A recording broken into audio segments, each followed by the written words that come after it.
हरे Krishna. Awakening Krishna conscious channel में आपका फिर से स्वागत है। आज के एपिसोड में हम नवद्या भक्ति अर्थात भक्ति के 9 प्रकार हैं, इसके ऊपर चर्चा करेंगे। तो विशेष रूप से श्रीमद् भागवतम के 7वें खंड के 5वें अध्याय के 23वें और 24वें श्लोक में प्रहलाद महाराज द्वारा वर्णित नवद्या व्यक्ति के बारे में विशेष रूप से बताया गया है, जिसके द्वारा कि हम भगवान श्री कृष्ण के साथ अपना संबंध स्थापित कर सकते हैं। और विशेष रूप से वर्णन किया गया कि किस प्रकार हम भगवान श्री कृष्ण से अपना संबंध स्थापित कर सकते हैं, और इसके 9 मार्ग बताए गए हैं, जिसको कि हम नवद्या भक्ति के रूप में जानते हैं। तो इस नवद्या भक्ति का जो पहला स्वरूप है वो है श्रवणम अर्थात सुनना। तो ये विशेष रूप से सबसे महत्वपूर्ण है, क्योंकि श्रवण का मतलब होता है सुनना। इसकी परिभाषा है भगवान की महिमा, भगवान की लीलाओं और भगवान की शिक्षाओं को सुनना। सिर्फ इस श्रवण मात्र से ही राजा परीक्षित का जो है उद्धार हो गया था, जिनको कि ऋषि ने श्राप दिया था। तो श्रवण का विशेष रूप से जो श्रवण का हमारे पास उदाहरण आता है वो महाराज परीक्षित के द्वारा ही आता है, कि किस प्रकार महाराज परीक्षित ने सुखदेव गोस्वामी के द्वारा श्रीमद् भागवतम सुनकर शुद्ध भक्ति प्रदान करी एवं भगवान श्री कृष्ण को प्राप्त किया। श्रवण करने से हमारा हृदय तो शुद्ध होता ही होता है, साथ ही हमको कृष्ण प्रेम के प्रति हमारा जो कृष्ण प्रेम है वो भी हमारे मन में जागृत होता है। और श्रवण हम किस प्रकार से कर सकते हैं? श्रवण हम प्रवचन के माध्यम से, जो कि चाहे तो आप यूट्यूब चैनल हो, अपने गुरु के संग हो, किसी भी प्रकार से प्रवचन को सुन सकते हैं, भागवतम को पढ़ सकते हैं, गीता को पढ़ सकते हैं, और अलग अलग प्रकार के भक्तों के संग रह के कीर्तन सुन सकते हैं। इस प्रकार से वास्तव में आप श्रवण करते हैं। मेरे गुरु महाराज हमेशा कहते हैं कि यदि आपको साधु संग करना है तो साधु संग करने का मतलब ये नहीं है कि आप जाएं और गुरु के दर्शन करके लौटाएं। साधु संग का मतलब होता है कि आप वहाँ जाएं और साधु की बातों को अपने कानों के माध्यम से सुने, वही साधु संग है। इसलिए नवद्या भक्ति में श्रवण जो है वो सबसे महत्वपूर्ण होता है। दूसरा जो नवद्या भक्ति में आता है वो होता है कीर्तन अर्थात गाना। तो भगवान के नाम, रूप, गुण और लीलाओं का गायन ही जो है हमारा कीर्तन के रूप में होता है। इसका उदाहरण बहुत सरल है। किस प्रकार नारद मुनि हमेशा भगवान की महिमा का तीनों लोकों में प्रचार प्रसार करते रहते हैं, और ऐसा करते करते उन्होंने अपने जीवन को सिद्ध कर लिया। इसका महत्व है क्योंकि हरिनाम संकीर्तन करने से मन शुद्ध होता है और हमको आनंद लाता है।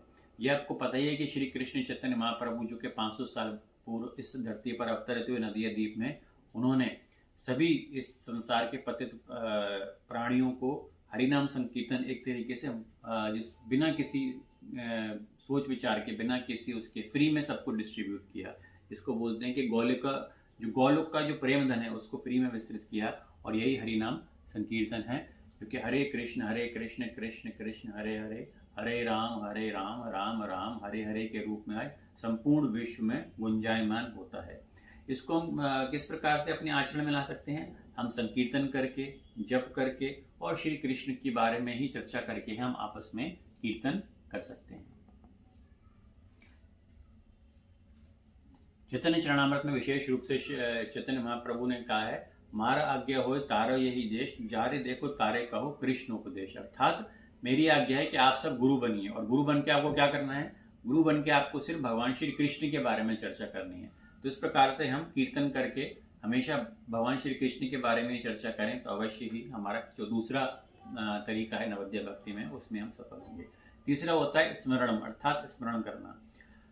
भगवान के नाम, रूप और गुण और लीलाओं का निरंतर स्मरण करना बहुत महत्वपूर्ण है। हमारे वेदों में भी विशेष रूप से बताया गया है कि यदि हम श्रवण करते हैं उसके बाद स्मरण करना बहुत जरूरी है इसको। और तीसरा जो मुख्य स्टेप होता है वो होता है निधिध्यासन अर्थात कंटेम्पलेशन।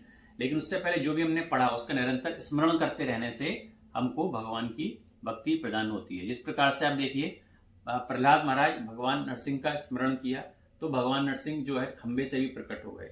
किस प्रकार कंस जैसा दुष्ट हमेशा 24 घंटे भगवान का ध्यान करता रहता था, स्मरण करता रहता था, तो भगवान के द्वारा उसको मुक्ति प्राप्त हुई। तो मन को भौतिक विक्षेपों से मुक्त कर हमको जो स्मरण है वो भक्ति में हमको मजबूत करता है। और आचरण में किस प्रकार से लाना चाहिए? हम बार बार कृष्ण की लीलाओं का ध्यान करें, उनकी मूर्ति का स्मरण करें। इस प्रकार से हम तीसरी जो तरीका है स्मरण, उसके द्वारा हम भगवान की भक्ति प्रदान कर सकते हैं। चौथा तरीका होता है पद सेवनम, अर्थात भगवान के चरणों की सेवा। भगवान के चरणों की विनम्रता पूर्वक हम सेवा करते हैं, इसके द्वारा भी भगवान हमसे अत्यंत प्रसन्न होते हैं। उदाहरण इसका माता लक्ष्मी के रूप में है, जो कि सदैव क्षीर सागर में शेषनाग के ऊपर भगवान विष्णु के चरणों की सेवा करती रहती हैं। चरण सेवा वास्तव में किसका प्रतीक है? समर्पण का प्रतीक है कि हम वास्तव में भगवान श्री हरि के चरणों में पूर्ण रूप से समर्पित हैं। और हम किस प्रकार से इसको अपने आचरण में ला सकते हैं? जो भी हमारे सीनियर डिवोटी हैं उनको प्रणाम करना, मंदिर की साफ सफाई करना, और इसी के साथ विग्रह पूजा, अर्च विग्रह पूजा, इसके द्वारा हम पद सेवनम की विधि को अपना सकते हैं। पांचवा आता है अर्चनम, अर्थात मूर्ति पूजा। भगवान की मूर्ति की भक्ति भाव से पूजा करना। उदाहरण इसका आता है किस प्रकार राजा पृथु ने मूर्ति की पूजा कर मुक्ति प्राप्त करी। इसका महत्व है मूर्ति पूजा भगवान से हमको व्यक्तिगत लगाव को विकसित करती है।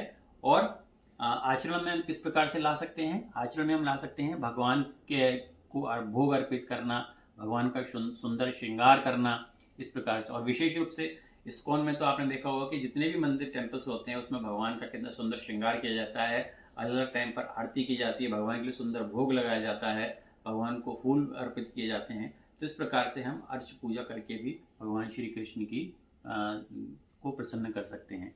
छठा तरीका बताया गया वंदनम, अर्थात प्रार्थना करना।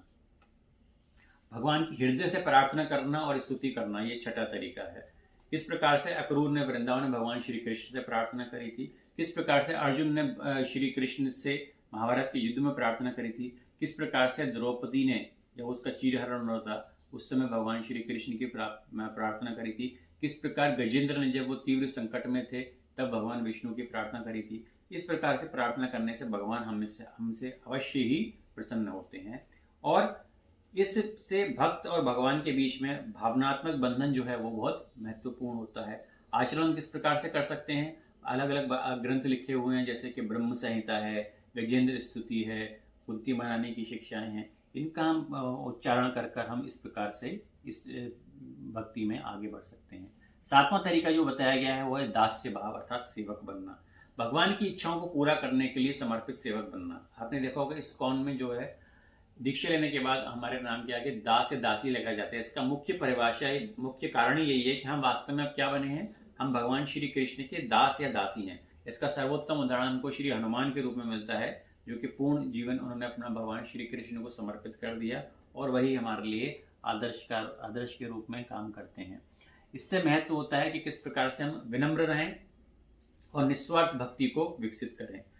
हम अपने आचरण में किस प्रकार से ला सकते हैं इस गुण को? मंदिर में सेवा करना, पुस्तक वितरण करना एवं दूसरे जो भक्त हैं उनकी मदद करना। आठवां तरीका जो बताया गया वो है साख्यम, अर्थात मित्र बनना। ये है जब भगवान को व्यक्तिगत और घनिष्ठ मित्रता विकसित कर लेते हैं तो साख्य भाव से भी हम भगवान की सेवा कर सकते हैं। उदाहरण के लिए अर्जुन और भगवान श्री कृष्ण की मित्रता, उदाहरण के लिए अर्जुन और भगवान श्री कृष्ण और सुदामा की मित्रता।